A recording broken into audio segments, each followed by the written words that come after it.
प्रथमे रजा दुर्जय नारायण भंजदेव ये मंदिर ना ये ठाकुर को आनिक रखिथे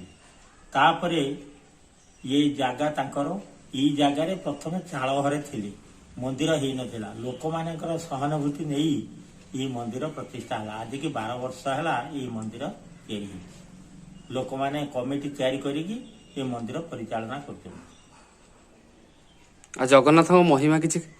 जगन्नाथ महिमा तो असीम तो महिमा आम कौन कहीपर जमी जे भक्त जमी प्रकार डाके से सेमती गुहारी शुणती महिमा आ कौन बहुत महिमा अच्छी